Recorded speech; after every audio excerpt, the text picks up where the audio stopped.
ತಪ್ಪು ಮಾಡಲು ಹೆದರುವವನೇ ನಿಜವಾದ ಧೈರ್ಯವಂತ. ತಪ್ಪು ಮಾಡಿದ್ದಕ್ಕೆ ಪಶ್ಚಾತ್ತಾಪ ಪಡುವವನೇ ನಿಷ್ಠಾವಂತ. ಮಾಡಿದ ತಪ್ಪಿಗೆ ಬೇರೆಯವರ ಒಳಿತಿಗಾಗಿ ತನ್ನನ್ನೇ ದ್ವೇಷಿಸಿಕೊಳ್ಳುವವನೇ ಮಾನವೀಯತೆಯನ್ನು ಮೆರೆಸುವಾತ.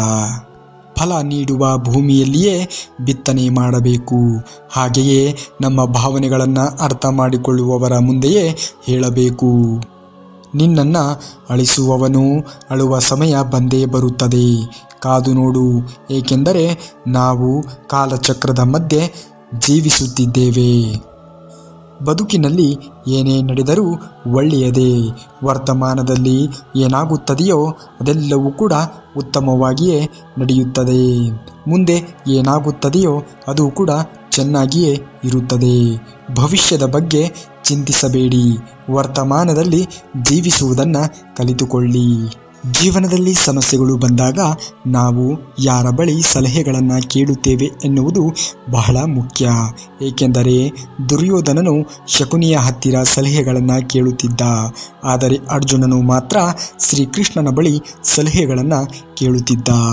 ಜಗತ್ತಿನ ಎಲ್ಲ ಕೆಲಸಗಳನ್ನು ಮಾಡಬಲ್ಲೆ ಎಂಬ ಆತ್ಮವಿಶ್ವಾಸ ಇರಲಿ. ಆದರೆ ಎಲ್ಲವೂ ನನ್ನಿಂದಲೇ ಆಗಿದ್ದು ಎಂಬ ಅಹಂಕಾರ ಬೇಡ ಅಷ್ಟೇ. ಕೆಟ್ಟ ಕರ್ಮಗಳಿಗಷ್ಟೇ ಅಲ್ಲ, ಅಳತೆ ಮೀರಿದ ಒಳ್ಳೆತನಕ್ಕೂ ಅಷ್ಟೇ ಸಲ ಶಿಕ್ಷೆಯಾಗುತ್ತದೆ. ಕೋಪ ಅನ್ನುವುದು ವೇಗವಾಗಿ ಬಂದು ಒಳ್ಳೆತನವನ್ನು ತಕ್ಷಣದಲ್ಲಿ ನಾಶ ಮಾಡಿ ಬಿಡುತ್ತದೆ. ಆದರೆ ತಾಳ್ಮೆ ಅನ್ನುವುದು ತಡವಾಗಿ ಬಂದು ಒಳ್ಳೆಯತನವನ್ನು ಶಾಶ್ವತವಾಗಿ ಉಳಿಯುವಂತೆ ಮಾಡುತ್ತದೆ. ಕಷ್ಟದಲ್ಲಿ ಇದ್ದಾಗ ಸ್ನೇಹಿತರ ಮನಸ್ಥಿತಿ ಮತ್ತು ಬಡತನದಲ್ಲಿ ಇದ್ದಾಗ ಬಂಧು ಬಾಂಧವರ ಮನಸ್ಥಿತಿ ಏನು ಎಂದು ತಿಳಿಯುತ್ತದೆ. ನೋಡುವುದಕ್ಕೆ ಎಲ್ಲರೂ ಬಹಳ ಅಭಿಮಾನವನ್ನು ತೋರಿಸಿದರೆ, ಆದರೆ ಕಷ್ಟದಲ್ಲಿದ್ದಾಗ ಸಹಾಯ ಮಾಡುವವರೇ ನಿಜವಾದ ಸ್ನೇಹಿತರು ಮತ್ತು ಬಂಧುಗಳು ಎನಿಸಿಕೊಳ್ಳುತ್ತಾರೆ. ನಿಜವಾಗಿಯೂ ಸಹಾಯ ಮಾಡುವ ಗುಣ ಇರುವವರು ಕಾರಣಗಳನ್ನು ಹೇಳದೆ ಅದೆಂತಹದೇ ಪರಿಸ್ಥಿತಿಯಲ್ಲೂ ಸಹಾಯ ಮಾಡಲು ಮುಂದೆ ಬರುವರು. ನೀವು ಗಮನಿಸಿರುವಿರಾ, ಯಾವಾಗಲೂ ಒಳ್ಳೆಯವರಿಗೆ ಸಿಗುವ ಬಹುಮಾನಗಳು ಯಾವುದೆಂದು? ಅದೇ ಅವಮಾನಗಳು, ನಿಂದನೆಗಳು. ನಾನು ಅದಕ್ಕೆ ಪದೇ ಪದೇ ಹೇಳುವುದು, ಅತಿಯಾದ ಒಳ್ಳೆಯತನ ನಿಂದನೆ ಮತ್ತು ಅವಮಾನಗಳಿಗೆ ದಾರಿಯಾಗುತ್ತದೆ ಎಂದು. ಸಿಂಹದ ಹಿಂದೆ ಎಷ್ಟೇ ನಾಯಿಗಳು ಬಗಳಿದರೂ ಸಿಂಹದ ಮೌಲ್ಯ ಯಾವತ್ತೂ ಕಡಿಮೆ ಆಗುವುದಿಲ್ಲ. ಸಿಂಹ ಯಾವತ್ತಿದ್ದರೂ ಕಾಡಿನ ರಾಜನೇ. ಹಾಗೆ ನಿಮ್ಮ ಹಿಂದೆ ಎಷ್ಟೋ ಜನ ಏನೇ ಮಾತನಾಡಿಕೊಂಡರೂ ನಿಮ್ಮ ಮೌಲ್ಯ ಎಂದಿಗೂ ಕೂಡ ಕಡಿಮೆ ಆಗುವುದಿಲ್ಲ. ಚಿಂತಿಸಬೇಡಿ. ನೋಡುವುದಕ್ಕೆ ಸುಂದರವಾಗಿ ಇರುವವರು ಹೆಜ್ಜೆ ಹೆಜ್ಜೆಗೂ ಸಿಗುತ್ತಾರೆ. ಆದರೆ ಸುಂದರವಾದ ಮತ್ತು ವಿಶಾಲವಾದ ಮನಸ್ಸು ಇರುವವರು ಸಿಗುವುದು ಬಹಳ ವಿರಳವೇ ಸರಿ. ಕತ್ತಿಯನ್ನು ಎಷ್ಟೇ ಪ್ರೇಮದಿಂದ ಹಿಡಿದುಕೊಂಡರೂ ಅದಕ್ಕೆ ರಕ್ತವನ್ನು ಚಿಮ್ಮಿಸುವುದು ಮಾತ್ರವೇ ಗೊತ್ತು. ಹಾಗೆಯೇ ಕೆಲವು ಬಾಂಧವ್ಯಗಳು ಎಷ್ಟೇ ಪ್ರೀತಿಸಿದರೂ ಇತರರಿಗೆ ನೋವು ಕೊಡುವುದು ಮಾತ್ರವೇ ಗೊತ್ತು. ಜೀವನ ನಿಮಗೆ ಯಶಸ್ಸನ್ನು ಕೊಡುವುದಿಲ್ಲ, ಅವಕಾಶಗಳನ್ನು ಮಾತ್ರ ಕೊಡುತ್ತದೆ. ಆ ಅವಕಾಶಗಳನ್ನು ಯಶಸ್ವಿಯಾಗಿ ಬದಲಾಯಿಸಿಕೊಳ್ಳುವುದು ನಿಮ್ಮ ಕೈಯಲ್ಲಿದೆ.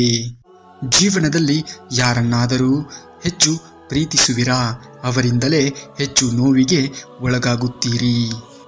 ಜೀವನವೆಲ್ಲ ಬರೀ ಯೋಚಿಸುವುದೇ ಆಗಿದೆ. ನೀವೇ ಹೇಳಿ, ಇನ್ನು ಯಾವಾಗ ಈ ವೃತ್ತಿ ಯೋಚನೆಯಿಂದ ಮುಕ್ತಿ ಹೊಂದುವುದು?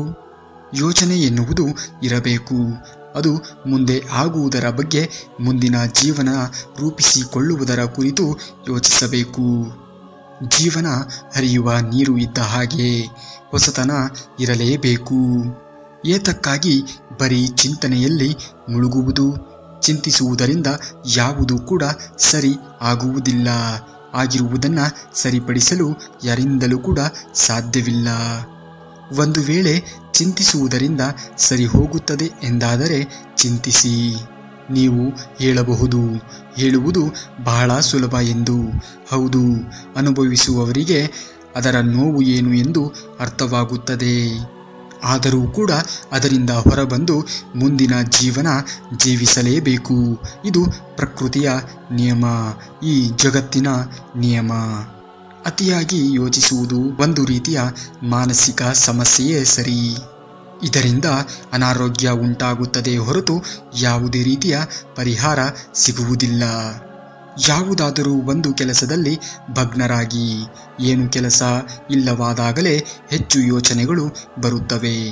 ಸುಲಭವಾಗಿ ಬಂದಿರುವ ಯಾವುದಾದರೂ ಸರಿ, ಅದಕ್ಕೆ ಮೌಲ್ಯ ಕಡಿಮೆ ಇರುತ್ತದೆ. ಸುಲಭವಾಗಿ ಬಂದಿರುವುದನ್ನು ಸ್ವೀಕರಿಸಬೇಡಿ. ಕಷ್ಟಪಟ್ಟು ದುಡಿದು ಬರುವ ಯಾವುದಾದರೂ ದಾನವಾಗಲಿ ವಸ್ತುವಾಗಲಿ ಶಾಶ್ವತವಾದ ಮೌಲ್ಯ ಮತ್ತು ಸಂತೋಷವನ್ನು ಕೊಡುತ್ತದೆ. ಪ್ರತಿಯೊಬ್ಬರ ಜೀವನ ಅವರಿಗೆ ಉನ್ನತವಾಗಿರುವುದೇ ಹಾಗೆ. ಯಾರ ಜೀವನದೊಂದಿಗೂ ಯಾವತ್ತೂ ಹೋಲಿಕೆ ಮಾಡಿಕೊಳ್ಳಬೇಡಿ. ನಿನ್ನ ಬುದ್ಧಿ ಸಾಮರ್ಥ್ಯಕ್ಕೆ ಅನುಸಾರವಾಗಿ ಜೀವಿಸಿ. ಯಾರ ಜೀವನವನ್ನು ಅನುಕರಣೆ ಮಾಡಲು ಯತ್ನಿಸಬೇಡಿ. ಬೇಕಾದಲ್ಲಿ ಇತರರ ಜೀವನವನ್ನು ಸ್ಫೂರ್ತಿಯಾಗಿ ತೆಗೆದುಕೊಳ್ಳಿ. ನೆನಪಿಟ್ಟುಕೊಳ್ಳಿ, ಒಬ್ಬ ಮನುಷ್ಯನ ಮನಸ್ಸನ್ನು ಗಾಯಪಡಿಸುವುದಕ್ಕೆ ಒಂದು ಕ್ಷಣ ಸಾಕು. ಅದೇ ಗಾಯಪಟ್ಟ ಮನಸ್ಸನ್ನು ಗೆಲ್ಲಲು ಜೀವನವೇ ಸಾಕಾಗುವುದಿಲ್ಲ. ಮತ್ತೊಬ್ಬರ ಮನಸ್ಸನ್ನು ಗಾಯಗೊಳಿಸಲು ಯತ್ನಿಸಬೇಡಿ. ಜೀವನದಲ್ಲಿ ಯಾವಾಗಲೂ ಕಷ್ಟಗಳೇ ಇರುವುದಿಲ್ಲ, ಹಾಗೆ ಸಂತೋಷ ಬರದೆ ಇರುವುದಿಲ್ಲ. ಇರುವ ಕಷ್ಟಗಳನ್ನು ಸಹನೆಯಿಂದ ಮತ್ತು ಧೈರ್ಯದಿಂದ ಎದುರಿಸುವುದನ್ನು ಕಲಿತುಕೊಳ್ಳಿ. ಸುಮ್ಮನೆ ದುಡುಕಿ ಅವಸರದಲ್ಲಿ ನಿರ್ಣಯಗಳನ್ನು ತೆಗೆದುಕೊಳ್ಳಬೇಡಿ. ಹೆಚ್ಚು ಚಿಂತಿಸಿದರೆ ಮನಸ್ಸು ಆವೇಶದಲ್ಲಿ ಅಪಾಯಕಾರಿಯಾಗಿರುವಂತಹ ನಿರ್ಣಯಗಳನ್ನು ತೆಗೆದುಕೊಳ್ಳುತ್ತದೆ. ಸಹನೆಯಿಂದ ಇರಿ. ಖಂಡಿತವಾಗಿಯೂ ಸಂತೋಷ ನಿಮ್ಮ ಜೀವನದಲ್ಲಿ ಬಂದೇ ಬರುತ್ತದೆ. ಒಳ್ಳೆಯತನದಿಂದ ಗೌರವವೇ ಹೊರತು ನಿಮ್ಮ ಒಳ್ಳೆಯತನವನ್ನೇ ಇತರರಿಗೆ ದೌರ್ಬಲ್ಯ ಆಗಬಾರದು. ಮೋಸ ಹೋಗುವಿರಿ. ಆಸೆಗಳಿಲ್ಲದೆ ಜೀವನ ನಿಮ್ಮದಾದರೆ ಚಿಂತೆಗಳಿಲ್ಲದ ಜೀವನ ನಿಮ್ಮದಾಗುತ್ತದೆ. ಆಸೆಗಳು ಇರುವುದು ತಪ್ಪಲ್ಲ, ಆದರೆ ಆಸೆಗಳು ಈಡೇರಿಸದಿದ್ದರೂ ಸಮಾನವಾಗಿ ಸ್ವೀಕರಿಸುವ ಮನಸ್ಥಿತಿ ಹೊಂದಿದ್ದರೆ ಜೀವನವು ಸುಗಮವಾಗಿ ಸಾಗುತ್ತದೆ. ಅತಿಯಾಗಿ ಎಲ್ಲದಕ್ಕೂ ಹೊಂದಾಣಿಕೆಯಿಂದ ಇರುವುದು ಕೂಡ ಅಭ್ಯಾಸವಾದರೆ ಜೀವನವೆಲ್ಲ ಸಪ್ಪೆಯಾಗಿಯೇ ಇರುತ್ತದೆ. ಪ್ರತಿಯೊಬ್ಬರ ಜೀವನವು ಅವರದ್ದೇ ಆಗಿರುವಂತಹ ಜೀವನವನ್ನು ರೂಪಿಸಿಕೊಳ್ಳುವುದು ಅವರದ್ದೇ ಆಗಿರುವಂತಹ ಜವಾಬ್ದಾರಿ ಆಗಿರುತ್ತದೆ. ಕೇವಲ ನೀವು ಒಳ್ಳೆಯ ಮಾರ್ಗಗಳನ್ನು ಸೂಚಿಸಬಹುದು. ಆ ಮಾರ್ಗದಲ್ಲಿ ಹೋಗುವುದು ಅವರಿಗೆ ಬಿಟ್ಟಿರುವ ವಿಚಾರ. ಆದ್ದರಿಂದ ಯಾವುದೇ ನಷ್ಟವಿಲ್ಲ. ನಿಮ್ಮ ವ್ಯಕ್ತಿತ್ವವನ್ನು ಬದಿಗಿಟ್ಟು ಬದುಕುವ ಅವಶ್ಯಕತೆ ಇಲ್ಲ. ಶ್ರೀಕೃಷ್ಣ ಪರಮಾತ್ಮನ ಇನ್ನಷ್ಟು ಮಾಹಿತಿಗಳಿಗಾಗಿ ತಪ್ಪದೇ ನಮ್ಮ ಚಾನಲ್ನ ಸಬ್ಸ್ಕ್ರೈಬ್ ಮಾಡ್ಕೊಳ್ಳಿ.